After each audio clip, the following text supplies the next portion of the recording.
Can we give a clap offering to the Lord? Praise God. Praise the Lord. We have some visitors today. Make sure you greet them before they go home. And tell them to come back again. Can we play the video, Maruza?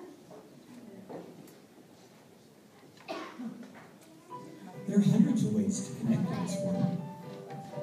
You can call someone or share a photo. You can travel to and stay connected on your wall. You can even squeeze your connections into 144 characters. But what's the best way to connect? Connections happen best when we're in community. When we're in church, engaged in people's lives. Connections happen in small groups. When we invite people into our homes, or have a cup of coffee together. Oh, it's every Connections happen with a smile, or a handshake, or even a simple good morning. Connections happen. Others know they matter. Look, it all comes down to relationships.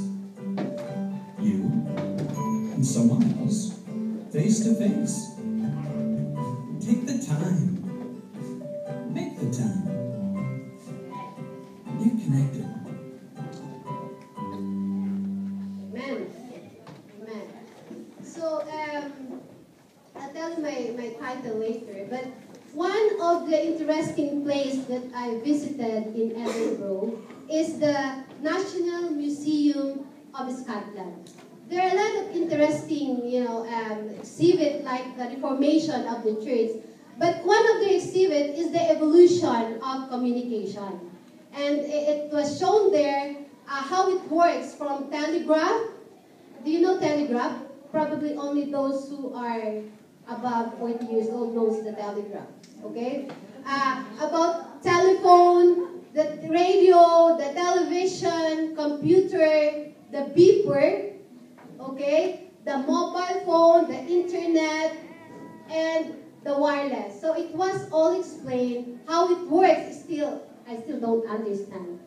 We can see that technological communication has grown rapidly. Okay, it's leaving slow mail to be just a thing of the past. You know, our mail, we don't do that anymore. You only receive letter now if you pay your bills. Or if you do not pay your bills on time, or for your loans, or you have committed an offense, you will receive a letter, okay, like overspeeding, okay? But nobody sent you letter written by their own hands. When we were young, like you, like these kids here, this young adult here, our tutors sent us letter written by their own hands as their way of courting. Can you still relate this side? You can still relate, okay? You can still relate. Somebody is sending you letter written by their own hands. Now you can edit, you can have a good words because you can just edit it and check in Google, right?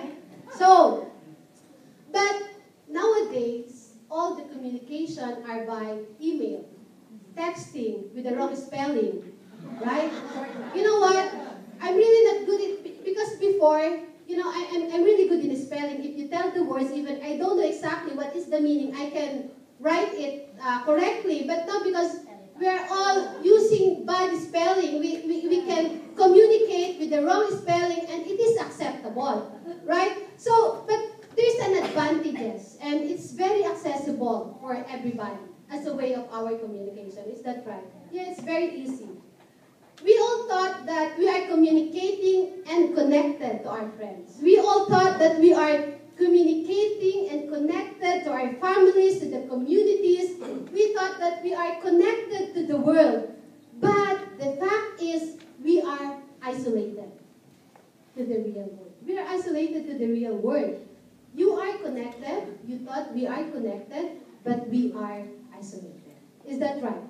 And due to the use of communication technology, there are disadvantages in our part. We reduce our social interaction. We don't socialize anymore. You stay in your house when you wake up in the morning and you prefer not to eat. But you are okay using your gadget. So, social interaction, there's a lack of social learning. There's a lack of listening skills. We don't listen anymore. Okay? To our parents, if they tell you 2 sentences, you feel it's too long already. Okay? We have lack of politeness. The manners, the civility are all deteriorating. It's all deteriorating because of this technology. But there's nothing wrong with a connection. There is a power in connection. Either in 2 things, 2 people, and a group of people. In the book of Ecclesiastes says, a person standing alone can be attacked. If you are alone, you can be easily attacked and defeated. But 2 can stand back to back and conquer. 3 are even better, for a triple-braided cord is not easily broken. Can we all read this phrase? A person, everybody, a person standing alone can be attacked and defeated, but 2 can stand back to back and conquer. 3 are even better, for a triple-braided cord is not easily broken. Amen? We are all designed to connect. God did not create us to be alone. Even in the beginning of the world, God told Adam, it is not good for you to be alone. So God created a partner for Adam. So God knows that you need somebody. Okay? But don't rush. It will come. Okay? We desire relationship. We desire friendship. We desire family. We desire to be a part of a community. So Jesus' core value was to connect with us. He connects with us in our problem. He connects with us in our struggles, in our battles. He connects with us in our weaknesses. God knows our weaknesses. He connects with us in our passion. He connects with us even in times of our death. Let us pray first. Heavenly Father, we thank you so much. Lord, I pray that all of us here today will be able to connect this message to our lives. Lord, we are here to worship you and to be connected to the community. Help us to understand your word in a deeper way and will able to apply it into our lives, O God. Use me as your footstool, O God, so that your power will manifest, O God. Let your word touch our lives as like a 2-edged sword, God. Thank you. In Jesus' name, amen. I have entitled my message today, Are You Connected? You know that sign? That's Wi-Fi sign, no? Wireless sign. Are you connected? So that's the message today. But before continuing my message, can you ask the person beside you, are you connected? Can you say it to the right? Are you connected? To the left. Are you connected? Okay. Okay. Okay. Okay. You know what? Some of you ask the person beside you without looking. You notice it? This is what I'm saying a while ago. We don't show facial expression anymore. We can talk without looking. Okay? Without eye contact. You know what? Because most of the time, our companion is our gadget, our computer, ourselves. And you enjoy it. And you thought you are connected to your husband, but you are alone. You are probably together in one room, but you are not talking. You are not connected to each other. And you know what? It's going to be a problem. If you are husband and wife, and you spend your time in your gadget, you are together, sleeping together, lying together, but there's no communication. You are just connected. Your hand is connected, okay? But you are not. You are actually isolated. You are alone, right? And you know what? Jesus was connected with his disciples, with his apostles. Let us see Jesus connected with the 12. And who are these 12 people? These are his apostles. In the book of Mark chapter 3 verse 14 says, "Then he appointed 12 of them and called them his apostles. They were to accompany him, and he would send them out to preach."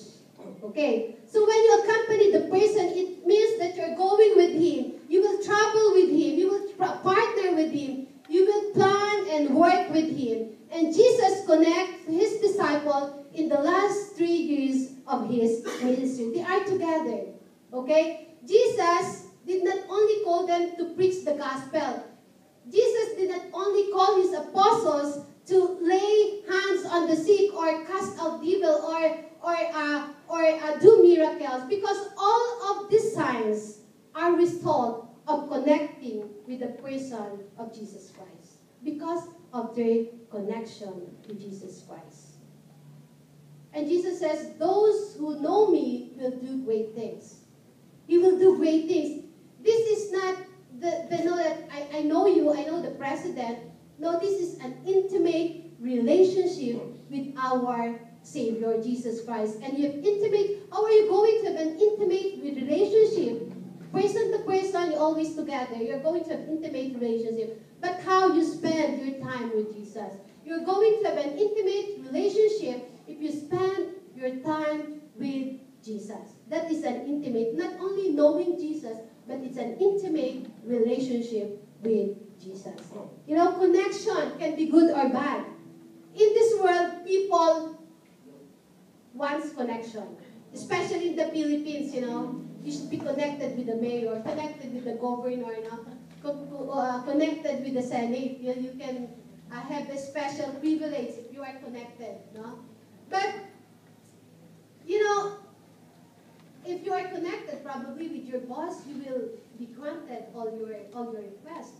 Okay? But the believers must use their connection in a right perspective. There's nothing wrong with connection, but you have to use it with a good purpose. You have to use it for the good of everybody and not for your own self alone. Nothing is wrong with a connection, but you have to do it for the good of everybody. So you can see that Jesus was surrounded by the crowd and his followers, but he connected only with the 12 apostles. Jesus did not involve himself too much with the crowd. You can see that Jesus always with his disciples. He always hung out with his 12 men so that they could be with him all the time. And Jesus not only proclaimed, you know, it is a community. He constructed a community. So that is a small community of Jesus, his disciple, where he spent most of his time with them, because Jesus has a plan. He cannot be with the crowds, you know, in one time. So he chose these 12 disciples to be with him. So the disciples connected with each other. They have a very intimate relationship with each other and with Jesus. And they became so strong, and it was no longer about themselves, but about community. Okay? Not about themselves already. It grows. It's about community. It is not about just you and Jesus. It's about you, Jesus, and others. You are not called, we are not called to be isolated, but we are all called to be connected in the community. And in the context of community, they would learn to practice love. How are you going to practice love if you are alone?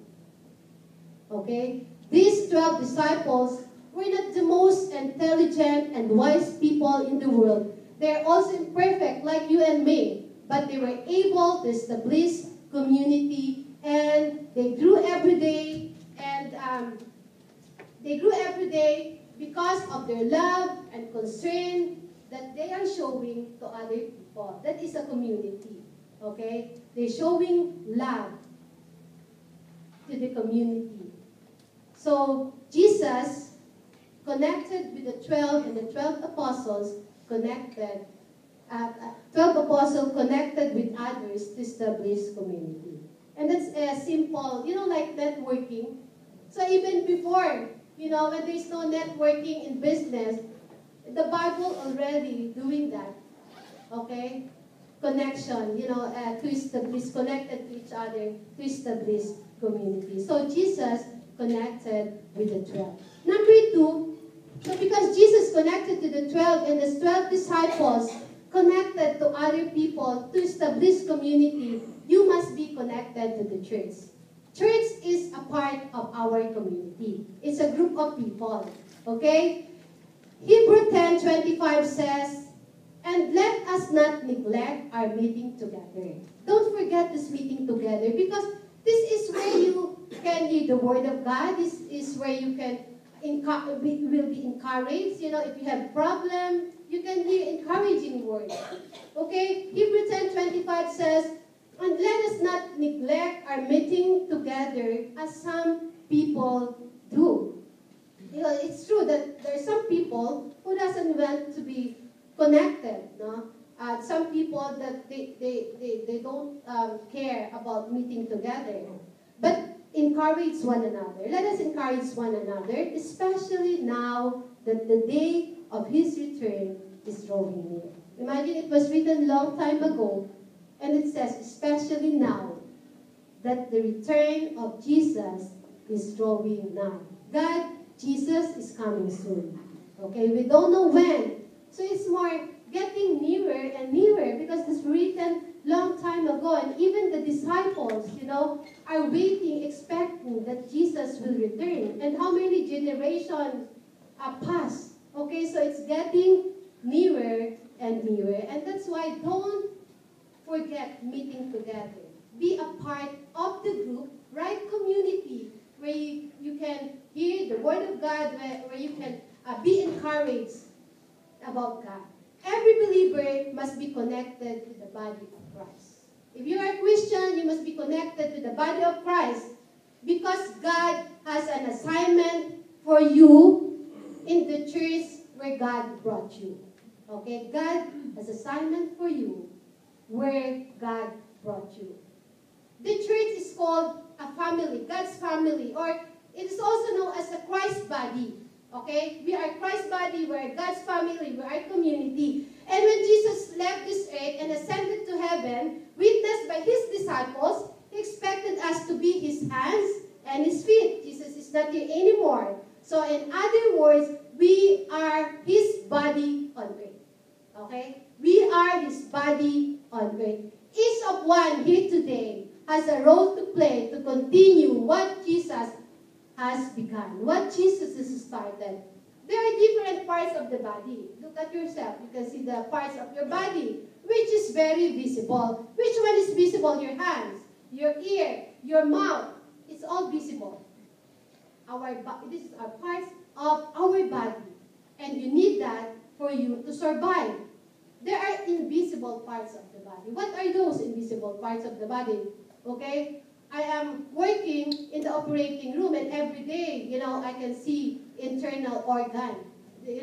You can see the liver, the lungs, pancreas, spleen, the heart. Can you see those? You cannot see. Is that part of the body? That's part of our body. And those are essential for us to survive. Each of one of us here is necessary. You probably a part of the ministry where everybody can see you. Like if you are singing here in front, you can be a mouth or an ears. Okay, but there are parts of this congregation that you cannot see, but they are still part of the body of Christ. Amen. We have actually a prayer time of this church called Igniters. Igniters. Okay. And, do you know those people? Did you see them praying? Okay, they can be a heart or a lungs or a liver of this body of Christ. You cannot see them, but they are praying. So I invite you, if you have 15 minutes to give, to pray, just approach me. Because we want a serious people really to pray for this prayer concern. Okay? So if you want, we start at Monday to Friday. We start 6 to 9. Okay? And you receive email if there's an urgent prayer request. We send this prayer request, and they pray at their own assignment, time of assignment. So if you're interested, pray to the Lord, spend time with Jesus so that you can have an intimate, more deeper relationship. Join us, okay? That's the body of Christ. For example, we are 6 in our family. Okay, I have 1 sister and 5 brothers. The 5 brothers. When we were young, all of us has our own assignment. We have our own assignment in the house. Somebody has to go to the farm. Somebody has to clean the house or cook. Everybody knows that. And make sure you do your assignment. Okay, if you did not do your assignment, something will happen to you in the afternoon. And you know that. We raised with strict, family. It's very strict. If you did not do what you were told, you will be chastised. You will be scolded. And and of course, if you did not do this, somebody suffers. Or all of our siblings were all suffering. If one did not do your job, okay? All of us here today has been uniquely created by God. We are uniquely created by God. We have given unique qualities. You have given unique gifts and abilities, personality, and passion. And if you are a believer and you are not actively involved in the church, whether in this church or in another church, because some of you are just visiting here today, I encourage you to get involved because if not, we need you. The church needs you. If you have been drifting through life unconnected to other believers, I encourage you to get connected. You can even have in your house 3 or 4 people, encouraging one another, reading Word of God together. So it would help you to grow spiritually. Find a church, or if you, of course, you are here in Dublin, I encourage you to attend this church. You begin worshiping regularly, join them in a Bible study or a small group where it would help you to mature in your faith. Okay, it's like it's like our normal food. We have to feed our body to give us strength. Okay, it's like same spiritually. You need to feed yourself spiritually, so you will also mature. Okay, the Bible says man does not live by bread alone. Okay, so our church is different Bible study. If you want to join, if you really want to have 3 or 4 people, it's okay to have a Bible study. We don't need many people like this to have a Bible study. 3, 4, 5. We will try to do it. So at the end of the service, we're always showing the Bible study in the different places. So I encourage you to be a part of this small group. So Jesus demonstrated the connected life. He demonstrated how to be connected. In John 13 to 17 says, "You address me as a teacher and master, and rightly so, that is what I am. Son, if I, the master and teacher, wash your feet, you must now wash each other's feet. I lay down a pattern for you. What I have done, you do." This is an example that Jesus was telling them. He made the pattern. He do it himself first. And Jesus was telling that this also, you have to do it also. I'm only pointing out the obvious. A servant is not ranked above his master. An employee doesn't give orders to the employer. If you understand what I'm telling you, act like it and live a blessed life. So this was Jesus' final moments on earth. This is just a few days before he was crucified, the washing of the feet of the disciple. This moment was filled with intensity. It was filled with the mixed emotions with the group, in the small community. For 3 years, Jesus has been building this community. For 3 years, Jesus spent time with them. He didn't spend the last few moments teaching them how to do miracles, how to cast out demons, or how to get a breakthrough. But he spent the last few moments of his life teaching them the importance of community. He taught them the importance of serving each other. You know, we all know that back in the Bible times, everyone's feet were dirty. It's not like us, you know, we have socks and shoes and stockings. But during those times, it was all dirty. They wore sandals, and everywhere they went, you know, it was dusty and dirty. Of course, because the roads were not cemented. It wasn't asphalted. Okay, that's why it was dirty. So the washing of feet was normal practice. Or probably if you live in the province, you know, you're only wearing slippers. And the custom was that the person hosting a dinner, if you're hosting the dinner, if you invite them to go to your house, you're responsible for washing the feet of your guest. Okay, it's the servant doing this. So many scholars believe that it was Peter actually the one hosting this dinner. And Peter should be the one responsible for making sure that everyone's feet was clean. So, and this makes sense because when Jesus comes to him, to Peter, he rejected Jesus. I don't want you, Jesus, I don't want you to wash my feet. And part of the reason that he rejected Jesus is because he was responsible for taking care of washing the feet of his visitors. But the point here is everybody is sitting down.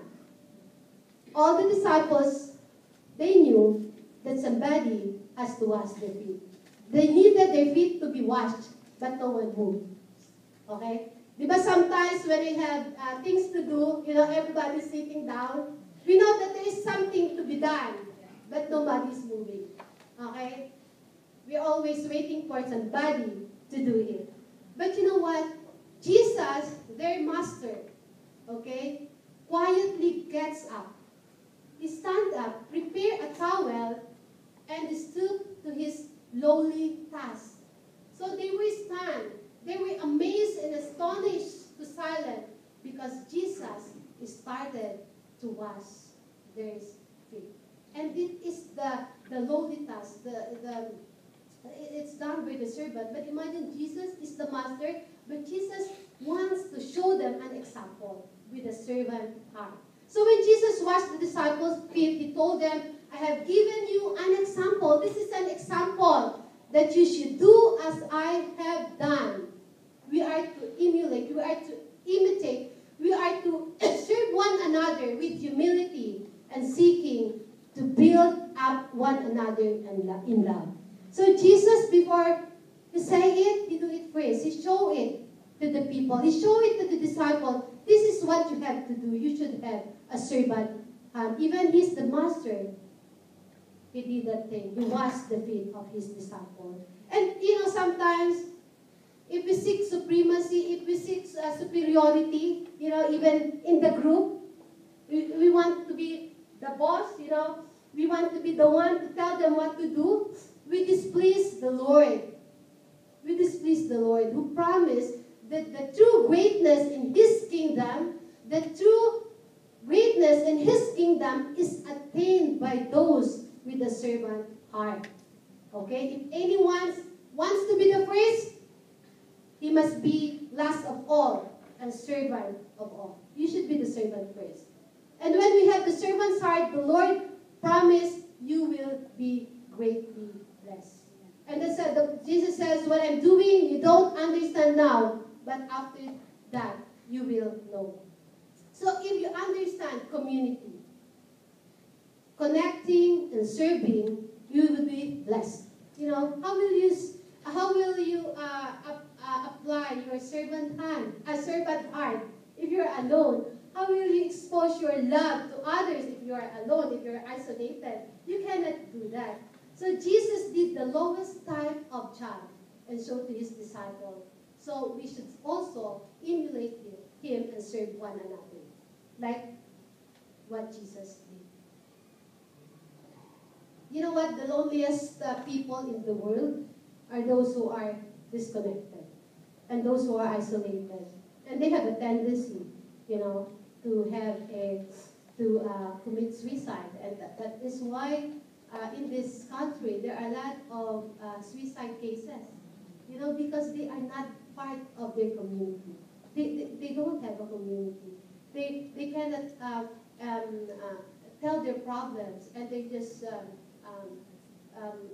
make it for themselves. No, they don't show it. That's why, you know, the community is really very important.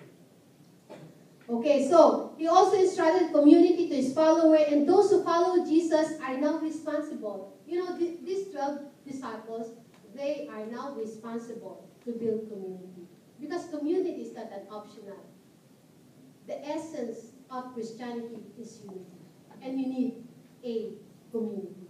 So Jesus left behind witness by 120 people and his disciple, and they saw Jesus ascended into heaven. And after that, you know, the church grew from 120 to 3,000, and they built a community and connect themselves to one another. You know, so the church grew up during those times. Okay, it's a kind of community. I would like to read this word to you in Acts chapter 42, 47, and I'm going to end my message. This is what they're doing. And, you know, you can relate with this message. Okay? In Acts chapter 2, 42 to 47 says, I will read slowly. Okay? They committed themselves to the teaching of the apostles. Okay? All of them, they listened to the teaching of the apostle. The life together, the common meal, and the prayer. So what they do, they listen to the message, and they eat together, they pray together. And we do this. Everyone around was in awe. All those wonders and signs done through the apostles. You know, because Jesus gave them the power. And as what I've said, they have laid down to the sick, hands to the sick, and they were healed, cast out demons, and they do a lot of miracles. And all the believers lived in a wonderful harmony, holding everything in common.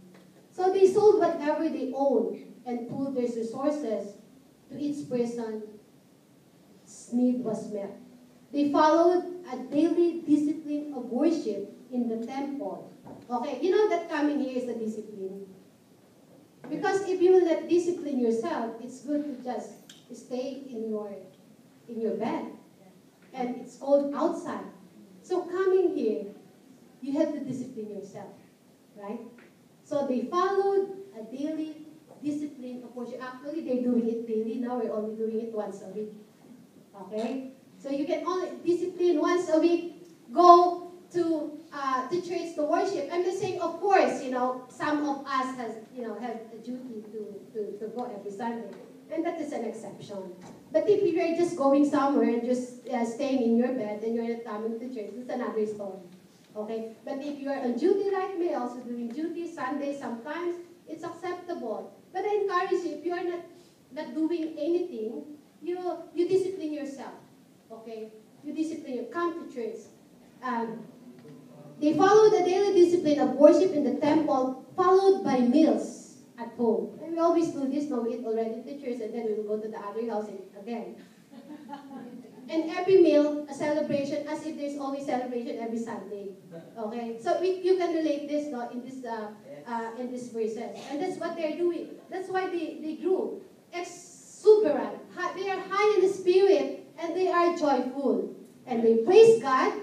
People in general like what they saw, and every day their number grew as God added those who were saved. Every day there are people added, and they were saved. Again, I want to end this message with a 1-minute clip, and then I'm going to pray.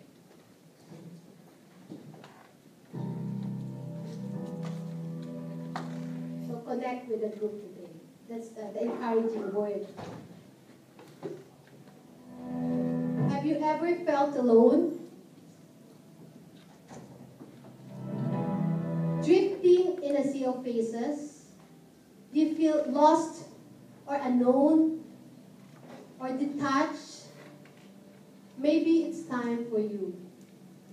It's time for you to connect. Because connection make us stronger. Connection give us purpose.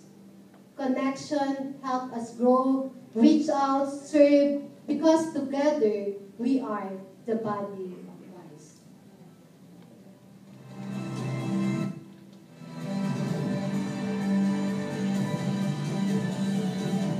Amen. Let us pray. Give our offering to the Lord. Let us pray. Lord, thank you for the message. I pray that all of us here today will be a part of community and will build a community and serve one another with a servant heart. We thank you, Lord. Bless them in the name of Jesus. This is our prayer. Amen.